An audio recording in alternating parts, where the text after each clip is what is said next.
Dear students, स्वागत है आपका एक बार फिर मेरे channel love for all purpose पे।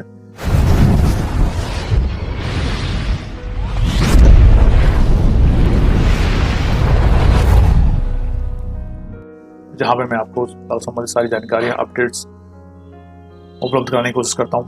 आज मैं आपको बताने जा रहा हूं कि मध्य प्रदेश लोक सेवा आयोग की जो एडीपीओ की परीक्षा योजना है उस संबंधित एग्जाम जल्दी से जल्दी आएगा। लगभग 1000 से ऊपर के पद आने वाले हैं। इम्पोर्टेंट बात यह है कि सिलेबस में थोड़ा सा चेंज किया है हमने। पहले सिर्फ विधि पे आधारित क्वेश्चन होते थे, अब उन्होंने जनरल स्टडीज को भी ले लिया है और जिसे खंड ए और खंड बी बना दिया है। मध्य प्रदेश राष्ट्रीय और अंतर्राष्ट्रीय स्तर की और का सामान्य ज्ञान से पूछेंगे जो 150 अंक का होगा और विधि में 300 अंकों के क्वेश्चन रहेंगे। प्रत्येक अंक लगभग 3 अंक का रहेगा। ऐसे टोटल 450 अंक होंगे और साक्षात्कार 50 अंक का होगा और कुल अंक आपको 500 रहेंगे। 3 घंटे का समय रहेगा, साक्षात्कार अलग से होगा। ठीक है, तो अब इम्पोर्टेंट क्या है कि इसमें माइनस मार्किंग पहले भी थी, माइनस मार्किंग अभी भी है और 3R माइनस W के सिद्धांत पे वो काम करती है। मान लो आपके 3 क्वेश्चन सही हैं तो 3 3 जा 9 और मान लीजिए एक गलत है तो W की जगह 1 लिखेंगे हम, तो 3R minus W equal to आप कितने अंक प्राप्त हो रहे हैं। तो 9 माइनस 1 इक्वल टू 8 नंबर मिलेंगे। 3 सही होने पर 1 गलत होने पर आपको 8 नंबर मिलेंगे। अब हम देख लेते हैं प्रश्न पत्र योजना क्या रहेगी।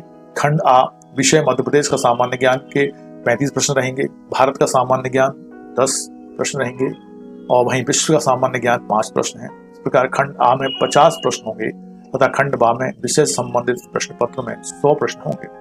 इस प्रकार प्रश्न पत्र में 150 प्रश्न होंगे और प्रत्येक प्रश्न 3 अंकों का होगा। इस प्रकार प्रश्न पत्र का पूर्णांक 450 अंकों का हो जाएगा। प्रश्न पत्र वस्तुनिष्ठ बहुविकल्प प्रकार का होगा, मतलब ओटी टाइप के आते हैं। ABCD में से अपन को एक चुनना होता है, इसमें ज्यादा जानने की आवश्यकता नहीं है। अब प्रश्न पत्र की अवधि जो है हमने 3 आवर्स दी है। प्रश्न पत्र के खंड आ के 50 प्रश्न वस्तुनिष्ठ प्रकार के होंगे, प्रत्येक प्रश्न 3 अंकों का होगा। खंड बा में संबंधित विषय के 100 प्रश्न वस्तुनिष्ठ प्रकार के होंगे, मतलब वही ओटी टाइप करेंगे, उसमें समझने वाली बात कुछ नहीं है।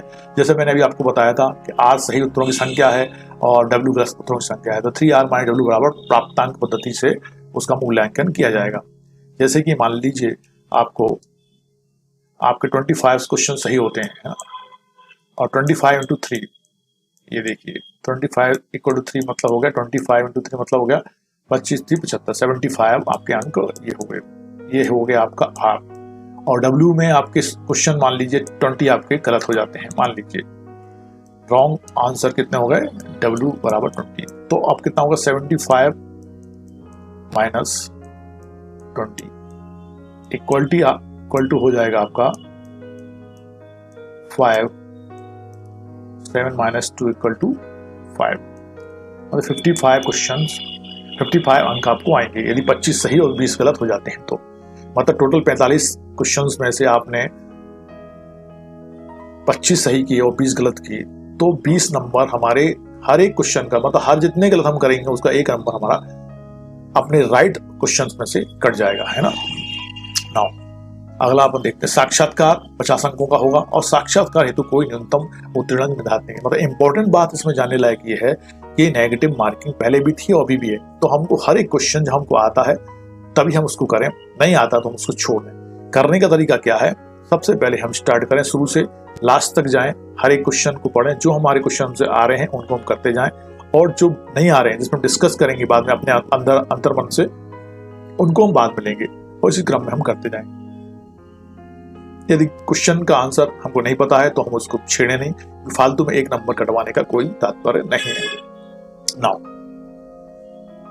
चयन प्रक्रिया के बारे में देखें। चयन प्रक्रिया के प्रथम चरण में एक प्रश्न पत्र की ऑनलाइन पद्धति से कंप्यूटर आधारित परीक्षा का आयोजन किया जाएगा। जैसे मैंने आपको बताया mpcs.nic.in तथा www.mpcs.com पर प्रकाशित कर ऑनलाइन पद्धति से 7 दिवस की अवधि में आपत्तियां प्राप्त की जाएंगी। जब वो क्वेश्चन एग्जाम हो चुकेगा उसके बाद प्रश्न और उसके मॉडल उत्तरों की कुंजी तैयार की जाएगी, है ना, जो वेबसाइट पर डाल दी जाएगी और उसके 7 दिवस की अवधि में आपको आपत्तियां प्राप्त की जाएंगी। आयोग करेगा सा अभ्यर्थी प्रति प्रश्न आयोग द्वारा निर्धारित शुल्क तथा पोर्टल शुल्क का भुगतान कर ऑनलाइन आपत्तियां जमा कर सकेंगे, मतलब उसका शुल्क लेंगे तब वो उसमें करेक्शन कर पाएंगे आप। अवधि के पश्चात किसी भी अभ्यावेदन पर कोई विचार नहीं किया जाएगा और समिति द्वारा आपत्तियों पर विचार कर निम्नानुसार कार्रवाई की जाएगी। नंबर 1, ऐसा प्रश्न जिनका मॉडल कुंजी में गलत उत्तर दिया गया है और प्रश्न के वैकल्पिक उत्तरों में दूसरा सही उत्तर उपलब्ध है, तब मॉडल कुंजी को संशोधित किया जाएगा। मतलब उसको भी संशोधित करेंगे वो। आपत्तियों के आधार पर निम्नानुसार पाए गए प्रश्नों को प्रश्न पत्र में से विलोपित कर दिया जाएगा। उसको विलोपित कर देंगे, मतलब हटा देंगे उस क्वेश्चन को। ऐसे प्रश्न जिनका दिए गए विकल्पों में सही उत्तर ना हो, ऐसे प्रश्न जिसका दिए गए विकल्पों पर एक से अधिक सही उत्तर हो अथवा एक से अधिक विकल्पों में सही उत्तर की पुनरावृत्ति हो, प्रश्न के हिंदी तथा अंग्रेजी अनुवाद में भिन्नता हो जो प्रश्न को सार्थक रूप से प्रभावित करता हो। अब जो विशेषज्ञ हैं, विशेषज्ञों द्वारा समस्त अभ्यावेदनों पर विचार करने के पश्चात मॉडल कुंजी बनाई जाएगी तथा आयोग की वेबसाइट पर प्रकाशित की जाएगी। अंतिम उत्तर कुंजी आयोग की वेबसाइट पर अपलोड होने के पश्चात कोई अभ्यावेदन स्वीकार नहीं किया जाएगा। मतलब आपको पहले मौका दिया जाएगा, आप उसको अपलोड कर देंगे, उसके बाद विशेषज्ञ उसको देखेंगे, उसके बाद विशेषज्ञों द्वारा मॉडल कुंजी बनाई जाएगी जिसमें अब सिर्फ सही क्वेश्चन और सही आंसर होंगे। अब उसके बाद आपको संशोधन करने का कोई मौका नहीं दिया जाएगा। अब उपरोक्त अनुसार समिति द्वारा विलोपित किए गए प्रश्नों को छोड़कर शेष प्रश्नों के आधार पर अंतिम उत्तर कुंजी के आधार पर अभ्यर्थियों का मूल्यांकन कर परीक्षा परिणाम घोषित किया जाएगा। मतलब अब जो मॉडल आंसर शीट बनी है उसके आधार पर ही अभ्यर्थियों का मूल्यांकन, मतलब जो परीक्षार्थी हैं उन्होंने जिन्हें एग्जाम दिया है वो उनका परीक्षा परिणाम उसके आधार पर ही घोषित किया जाएगा। थर्ड पॉइंट है, ऑनलाइन परीक्षा में प्राप्तांक के गुणानुक्रम के आधार पर विभिन्न प्रवर्गों हेतु विज्ञापित रिक्तियों के अधिकतम 3 गुना। मतलब जो बता रहे हैं वो जो प्राप्तांक हुए हैं उसके आधार पर जो प्रवर्ग हैं SC ST OBC जनरल, उनके जो रिक्तियां हैं उसकी अधिकतम 3 गुना तक संख्या के विद्यार्थी लिए जाएंगे और समान अंक प्राप्त करने वाले अभ्यर्थियों को साक्षात्कार में अभिलेख प्रस्तुत करने हेतु सबल घोषित किया जाएगा। ठीक है, तो ये हो गया आपकी परीक्षा योजना का तीसरा भाग। चौथा है, ऑनलाइन परीक्षा में उत्तीर्ण होने हेतु आवेदक को ऑनलाइन परीक्षा में 40% अंक खंड आ तथा खंड बा में पृथक प्राप्त करना पड़ेगा। मतलब 2 खंड बनाए हमने, एक में जनरल नॉलेज है और दूसरे में आपका लॉ है, तो दोनों में 40% आपको प्राप्त करने होंगे परीक्षा में पास होने के लिए। वहीं वो लिखते हैं, मध्य प्रदेश के अनुसूचित जनजाति, अनुसूचित जाति तथा अन्य पिछड़ा वर्ग तथा SC ST और OBC एवं निःशक्त जन हैंडीकैप्ड श्रेणी के आवेदकों को ऑनलाइन परीक्षा में उत्तीर्ण होने हेतु 10% अंकों की छूट दी जाएगी। मतलब 40 की जगह 30% में वो पास हो जाएंगे। 5वां पॉइंट है, ऑनलाइन परीक्षा परिणाम के साथ ही अभिलेख प्रेषण हेतु अंतिम तिथि निर्धारित की जाएगी। मतलब परिणाम आ गए हैं उसके बाद उनसे अभिलेख परीक्षण में वो जो अभ्यर्थियों की उनकी अर्हता संबंधी सभी अभिलेख हैं, डॉक्यूमेंट्स हैं, उनको मंगाया जाएगा और अभ्यर्थियों को साक्षात्कार हेतु आमंत्रित किया जाएगा। अभिलेखों की सूक्ष्म जांच करने के बाद यदि वो अहर पाए जाते हैं तो वहीं साक्षात्कार में अनुपस्थित रहने वाले अभ्यर्थियों को अनर्ह मान दिया जाएगा, वह योग्य नहीं है और साक्षात्कार के लिए आवेदकों को बुलाने के संबंध में आयोग का निर्णय अंतिम रहेगा। जो अर्हताधारी अभ्यर्थियों को व्यक्तिगत रूप से ईमेल या SMS किए जाएंगे। SMS मतलब मोबाइल नंबर पे, ईमेल मतलब आपकी ईमेल आईडी पे जो आपने रजिस्टर्ड किए हैं, मोबाइल नंबर और ईमेल आईडी पे सूचना भेजी जाएगी। आयोग की जो वेबसाइट दे रखी है www.mpccsdemo.in और www.mpcs.nic.in और www.mpcs.com पर उपलब्ध रहेगी जानकारी। 7th पॉइंट है, उपरोक्त पदों पर अंतिम चयन ऑनलाइन प्रतियोगी परीक्षाओं तथा साक्षात्कार में प्राप्त अंकों के योग के क्षणिक बार गुणानुक्रम के आधार पर होगा। मतलब जो मेंस में आपके नंबर आएंगे और जो मेरिट लिस्ट के आधार पर नंबर जो आपके साक्षात्कार में नंबर आएंगे, उन दोनों के जो मिला के भी वो गुणानुक्रम के आधार पर उनका श्रेणीवार नंबर बनाएंगे। मतलब साक्षात्कार और आपका मेंस पे आधारित आपके नंबर होंगे जिसको श्रेणीवार गुणानुक्रम के आधार पर उनका निर्णय लिया जाएगा। 8वां है, आयोग की परीक्षा परिणाम में पुनर्मूल्यांकन, रिवैल्यूएशन, पुनर्गणना, रिटोटलिंग का कोई प्रावधान नहीं है ना। इस विषय में प्राप्त अभ्यावेदनों पर कोई कार्रवाई नहीं की जाएगी। तो ये था परीक्षा संबंधित योजना जो आने वाले समय आपका एग्जाम आने वाला है, जल्दी से जल्दी आएगा। मतलब नए साल में आने की संभावना है और लगभग 1000 से ज़्यादा पद आएंगे, 1058 के करीब पद आने वाले हैं। तो दोस्तों मन लगा के तैयारी करके इसको आप अचीव कर सकते हैं। थोड़ा सा सिलेबस बड़ा है, जनरल नॉलेज है इसमें और आपका लॉ के भी बहुत सारे सब एक्ट को लिया गया है, लेकिन घबराने की आवश्यकता नहीं है। सटीक आंसर देंगे और पर्याप्त कोशिश करेंगे आप तो आराम से आपका सिलेक्शन हो सकता है। ये अच्छा पद है जो आपको लॉयर के रूप में, गवर्नमेंट लॉयर के रूप में करने का मौका देता है। और इसमें जो प्रैक्टिस है वो प्रैक्टिस को माना जाता है और उसके आधार पे आप MPADJ के लिए भी एलिजिबल हो जाते हैं। 7 वर्ष तक आप यदि प्रैक्टिस कर लेते हैं और 35 साल की उम्र आपकी हो गई है तो आप उसमें अपीयर हो सकते हैं। चलिए अब हम देख लेते हैं इसके सिलेबस के बारे में। चलिए तो देखते हैं दोस्तों। सहायक जिला लोक अभियोजन अधिकारी परीक्षा पाठ्यक्रम 2 भागों में बटा है, खंड आ और खंड बा। खंड आ में GS है आपका, खंड बा में बी में आपके लॉ के संबंध है। तो सबसे पहले देखते हैं अपन GS में क्या है। तो पहला है मध्य प्रदेश राष्ट्रीय और अंतर्राष्ट्रीय स्तर का सामान्य ज्ञान। उसमें मध्य प्रदेश का इतिहास है, संस्कृति एवं साहित्य है। मध्य प्रदेश का इतिहास की महत्वपूर्ण घटनाएं, प्रमुख राजवंश हैं, स्वतंत्रता आंदोलन में मध्य प्रदेश का योगदान है, मध्य प्रदेश की कला एवं संस्कृति, मध्य प्रदेश की जनजातियां, बोलियां, त्योहार, लोक संगीत, लोक कलाएं, साहित्यकार, उनकी रचनाएं, प्रमुख पर्यटन स्थल हैं और मध्य प्रदेश के प्रमुख व्यक्तित्व के बारे में है। वहीं पॉइंट 2 है मध्य प्रदेश के ज्योग्राफी, भूगोल के बारे में। मध्य प्रदेश के वन, पर्वत, नदियां, जलवायु, प्रकृति एवं खनिज संस्थान, ऊर्जा संसाधन, परंपरागत एवं गैर परंपरागत, मध्य प्रदेश की प्रमुख सिंचाई एवं विद्युत परियोजनाएं। थर्ड पॉइंट में मध्य प्रदेश की राजनीति एवं अर्थशास्त्र के बारे में है। मध्य प्रदेश की राजनीति व्यवस्था, राज्यपाल, मंत्रिमंडल, विधानसभा, मध्य प्रदेश पंचायत व्यवस्था, मध्य प्रदेश की सामाजिक व्यवस्था, मध्य प्रदेश की जननांकी एवं जनगणना, मध्य प्रदेश का आर्थिक विकास, मध्य प्रदेश के प्रमुख उद्योग, मध्य प्रदेश में कृषि एवं कृषि आधारित उद्योग। फोर्थ है अंतर्राष्ट्रीय, राष्ट्रीय एवं मध्य प्रदेश की महत्वपूर्ण समसामयिक घटनाएं। महत्वपूर्ण समसामयिक घटनाएं हैं देश एवं प्रदेश की प्रमुख खेल प्रतियोगिताएं एवं पुरस्कार तथा खेल संस्थाएं, मध्य प्रदेश राज्य की प्रमुख जन कल्याणकारी योजनाएं, मध्य प्रदेश की चर्चित व्यक्तित्व एवं स्थान। 5वां है सूचना एवं संचार प्रौद्योगिकी, इलेक्ट्रॉनिक कंप्यूटर सूचना एवं संचार प्रौद्योगिकी, रोबोटिक्स, आर्टिफिशियल इंटेलिजेंस एवं cyber security, e governance, internet तथा social networking sites, e commerce. वहीं अब ये इंग्लिश में आपका ट्रांसलेटेड GS का सिलेबस है जिनमें बता देता हूँ। General knowledge of Madhya Pradesh, national and international level. First है history, culture and literature of MP, important historical events and major dynasties of MP, contribution of Madhya Pradesh in the independence movements, art, agriculture and culture of MP, main tribes and dialects of MP, main festivals, folk music and folk art of MP, important literary figures of MP and their literature, main tourist place of MP, important personalities of MP.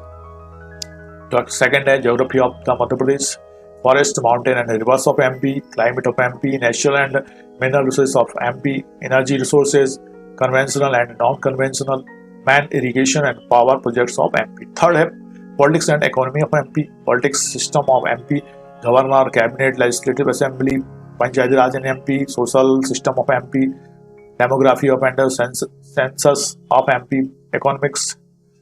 economic development of MP, man, industries of MP or agriculture and agri-based industries in MP.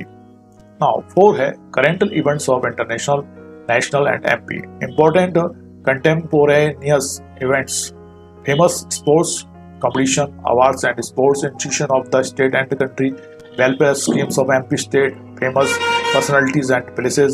5th है information and communication technology, electronics, computers, information and communications technology, robotics, artificial intelligence and cyber security, e-governance, internet and social networking site, e-commerce. Now अब पाठ्यक्रम की बात करते हैं तो law का पाठ्यक्रम है, इसमें 10 यूनिट में हमने बांटा है। पहली इकाई में है IPC, दूसरी में है CRPC 1973, सेकेंड यूनिट में आपका मोटर व्हीकल एक्ट है, मोटर यान अधिनियम 1988, the protection of human rights act 1993 है, immoral traffic act prevention act 1956 है। वहीं यूनिट थर्ड में आपका एविडेंस है, the Indian evidence act 1972, MP excise act 1915, Madhya Pradesh आबकारी अधिनियम, आयोग शास्त्र अधिनियम 1959, आर्म्स एक्ट 1959 है।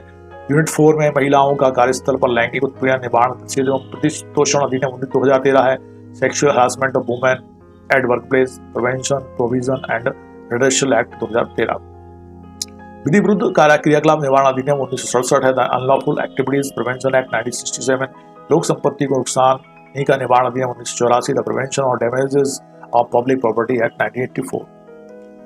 यूनिट 4 अपन ने देख ली है, अभी यूनिट 5 देखेंगे अपन। मध्य प्रदेश राज्य सुरक्षा अधिनियम 1990, मध्य प्रदेश राज्य सुरक्षा अधिनियम 1990, राष्ट्रीय अन्वेषण अधिकरण अधिनियम 2008, national investigation agency act 2008, Madhya Pradesh अत्यावश्यक सेवा साधारण तथा विच्छिन्न निर्माण अधिनियम 1979, एमपी अधिनियम अधिनायक सेवा, है ना। तो ये हो गया। वही 6 यूनिट है आपकी। 6 यूनिट में बताते हैं मध्य प्रदेश लोक सेवाओं के प्रदान की गारंटी 2010, मध्य प्रदेश लोक सेवाओं के प्रदान की गारंटी अधिनियम 2010, लैंगिक अपराधों से बालकों संरक्षण अधिनियम 2012 है, protection of children from sexual offence act 2012, young persons harmful publication act 1956 है, अल्पव्यय व्यक्ति अपहानिकार प्रकाशन अधिनियम 1956, यूनिट 7 में घरेलू हिंसा से महिलाओं को संरक्षण अधिनियम 2005, the protection of women from domestic violence act 2005, वहीं दहेज प्रतिषेध अधिनियम 1961 है, dowry prohibition act 1961 and dowry prohibition maintenance of list of present to the bride and bridegroom rules 1985, दहेज प्रतिषेध वर वधू को दिए गए उपहारों की सूचियां रखना नियम 1985, महिलाओं का अशिष्ट रूपण प्रतिषेध अधिनियम 1986, indecent representation of women provision act 1986। वहीं यूनिट 8 में सूचना के अधिकार के बारे में है, right to information act 2005, narcotic drugs and psychotropic substance act 1985 है आपका, एनडीपीएस एक्ट, गर्भधारण पूर्व प्रसव पूर्ण निदान तकनीकी लिंग के चयन प्रतिषेध अधिनियम 1994, pre conception and pre Natal diagnostic techniques provisions of sex selection act 1994, unit 9 में आपका SC/ST एक्ट है, schedule caste and schedule tribes, prevention of atrocities act 1989, बाल विवाह प्रतिषेध अधिनियम 2006, provision of child marriage act 2006 है, सूचना प्रौद्योगिकी अधिनियम 2000, इन्फॉर्मेशन टेक्नोलॉजी एक्ट 2000 है। वहीं 10 यूनिट में है आपका भ्रष्टाचार निवारण अधिनियम 1988, prevention of corruption act 1988, Madhya Pradesh विशेष न्यायालय अधिनियम 2011, द मध्य प्रदेश विशेष न्यायालय अधिनियम 2011, किशोर न्याय बालकों की देखरेख संरक्षण अधिनियम 2015, juvenile justice care and protection of children act 2015। Syllabus बड़ा होने के बाद भी मजेदार है, आनंद आएगा पढ़ने में। आपको इन सब एक्ट की जानकारी होनी चाहिए, क्योंकि आप मध्य प्रदेश के सहायक लोक अभियोजन अधिकारी बन रहे हैं, क्योंकि आप गवर्नमेंट की तरफ से लोगों के लिए शासन की तरफ से आप मामलों को लेंगे, इसलिए इन सबकी जानकारी आपको, और संस्कृति और कल्चर और थोड़ी बहुत जानकारी आपको जनरल नॉलेज की हो, इसलिए ऐसा सिलेबस बनाया गया है। इंपॉर्टेंट बात है, माइनस मार्किंग है, इसलिए थोड़ा ध्यान रखें, उन्हीं क्वेश्चन करें जो आपको अच्छे से आते हैं। ठीक है दोस्तों, बहुत सारी शुभकामनाओं के साथ मिलते हैं नेक्स्ट वीडियो में। तब तक के लिए जय हिंद, जय भारत। अच्छे से मन लगा के तैयारी करें।